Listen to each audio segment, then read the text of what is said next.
It was a long, rough drive through the Scottish Highlands.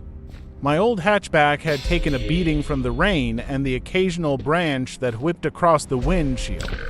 It was late December 1996, and the night sky over Loch Ness was a deep, bruised black. The stately home I was heading for loomed in the distance, just near the shore of the famous loch.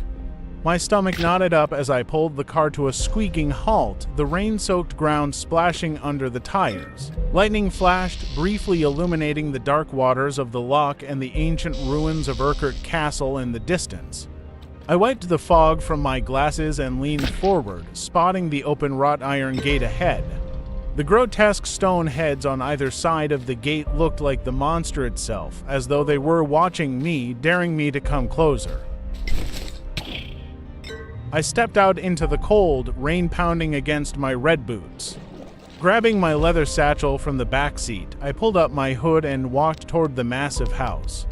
The wind was brutal, slamming into me with each step. My grandfather used to say there was no such thing as bad weather, just bad clothing.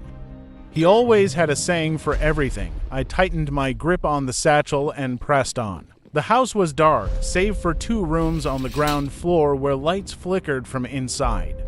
I could see the glow of a Christmas tree, its red and green lights fighting against the storm outside. The entire place looked like something out of a horror film, cracked, overgrown with ivy, and weathered by time. Still, it was the plaque by the door that made my breath catch, the Ordained Society of Loch Ness Monster Hunters. I knocked 3 times, the heavy iron knocker echoing in the howling wind. My grandfather had warned me once about knocking 3 times, something about it being the devil's number. The door creaked open, revealing a man in a tartan sweater, his face worn but kind. He reminded me of Sean Connery, only older with more liver spots. "Let's get you inside, lass," he said warmly. His voice carried over the wind as he ushered me in. Inside, the mansion was even grander than I expected. Dark wood paneling, a long hallway lit with Victorian sconces, and the faint scent of cigar smoke. I handed him my raincoat, noticing how swiftly he moved for his age. "The drawing room's just down the hall," he said. "Make yourself comfortable. I'll join you after a quick phone call." I walked down the hallway, my boots leaving wet prints on the carpet runner. The house felt alive, like it was watching me. Each room I passed seemed to hold its secrets, and the carved images of the Loch Ness Monster on the walls didn't help settle my nerves.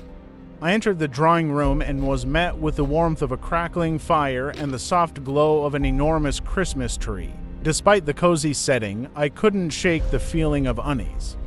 The room was lined with photographs and newspaper clippings, some old, some more recent, detailing supposed sightings of the Loch Ness Monster. On one wall, a large painting caught my eye. A priest stood face to face with a massive, grayish creature, the tension in the artwork palpable. "Miss Gordon, I presume," the voice behind me startled me.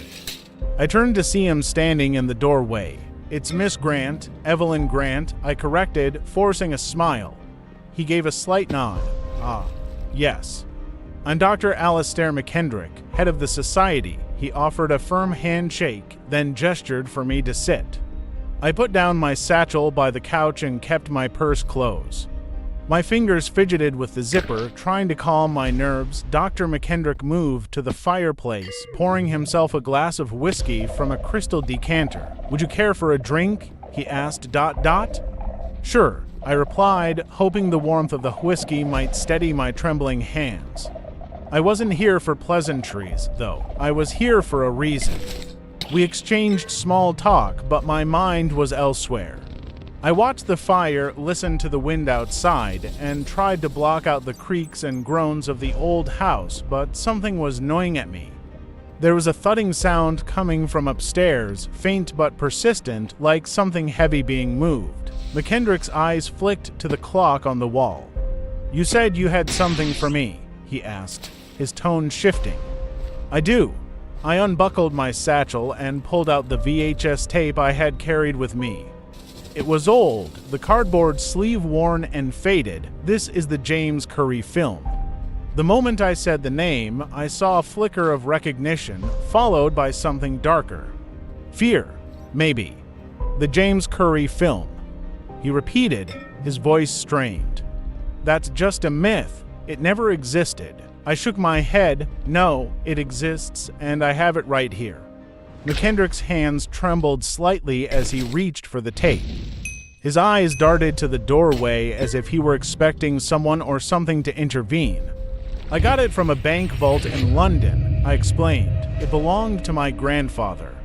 His real name wasn't James Currie. It was John Douglas. The color drained from McKendrick's face. I saw the pieces click into place. He knew exactly who my grandfather was and what this tape meant. He stood, but before he could make a move, I pulled out the pistol from my purse and aimed it at him. Sit down, I said calmly. We're going to watch it. The tape slid into the old VCR and the screen flickered to life. Grainy black and white footage appeared, showing the shores of Loch Ness. The camera panned across the loch, peaceful and quiet, until it stopped on a woman lying bound on the rocks. Her blindfolded face twisted in a silent scream. I glanced at McKendrick, but his eyes were glued to the screen. He knew what was coming. From the water, a massive head emerged, monstrous and prehistoric. It lumbered toward the woman, pausing only briefly before dragging her into the depths. The water churned, then stilled. Two figures appeared on screen, my grandfather, John Douglas, and a much younger Dr. McKendrick. The tape clicked off, leaving only the sound of the fire crackling in the hearth. I turned to face McKendrick, whose hands were raised in surrender. You've aged well, I said, my voice cold, unnaturally well. The house creaked, the thudding upstairs growing louder. My finger tightened on the trigger. The monster wasn't in the lock. It was standing right in front of me. The tears streaming down my cheeks paled in comparison to the rage that burned within. What was once a journey of discovery had turned into something else entirely: revenge. I have to say, I said, barely concealing my anger, you've aged incredibly well, unnaturally so. The television screen buzzed with static as the James Currie tape reached its end, and Dr. McKendrick turned to face me, his hands raised in mock surrender. To get ahead in life, everyone has to make sacrifices, he said, his voice laced with arrogance. Even if those sacrifices are of other people. I tightened my grip on the gun. You've been feeding people to that thing for years, haven't you? So you can stay alive. What kind of dark magic is that? McKendrick smiled, his wrinkled face pulling back into something that wasn't quite human. That newspaper article was meant for me. Your grandfather wanted me to stop. Using the name Currie was his little touch. Currie was my dog's name. John wasn't happy when the creature ate it. You fed your dog to that monster. Yes, he giggled, but I learned animals don't offer the same benefits. For true preservation, you need people. The fresher, the better. I didn't flinch. You're 13 years old. His face went pale. How do you know that? My grandfather's diary. His arrogance crumbled as sweat poured down his face, his body betraying him.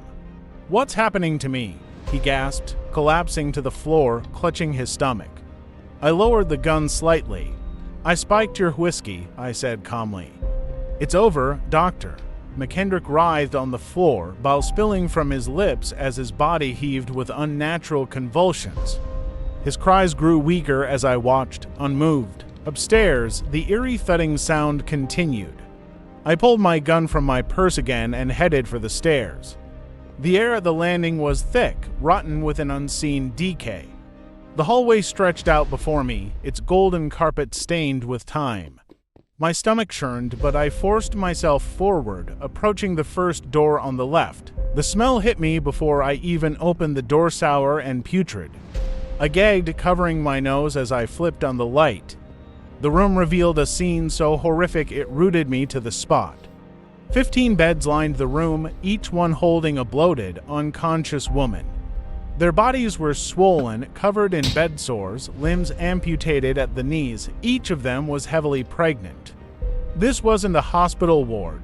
It was a breeding ground. I clutched the door frame, tears filling my eyes. McKendrick's words rang in my ears. The fresher, the better. These poor women, were part of his sick ritual. I swallowed my revulsion and moved down the hall.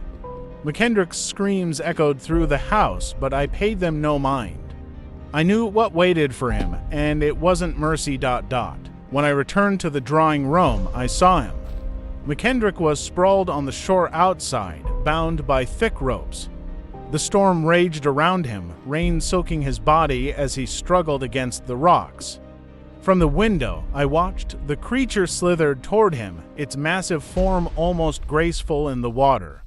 Lightning illuminated the beast's bulbous eyes, huge, black, and swirling with ancient knowledge. "My word, you are magnificent," McKendrick gasped. His voice cracked with both awe and terror as the creature's jaws opened wide. There was a sickening snap as the creature clamped down, the sounds of bones breaking and flesh tearing carried off by the storm. McKendrick's screams were swallowed by the chaos. I stood still, watching the end unfold, a strange sense of calm washing over me. The vengeance, the justice, it was complete. I glanced at a framed doctorate on the wall, showing McKendrick's credentials as an orthopedic surgeon. The irony wasn't lost on me. A wave of euphoria washed over me, stronger than anything I'd ever felt. Every fear, every burden lifted from my soul, leaving me weightless. I looked out into the storm, my voice soft but firm as I whispered, "Thank you, Doctor. I feel younger already,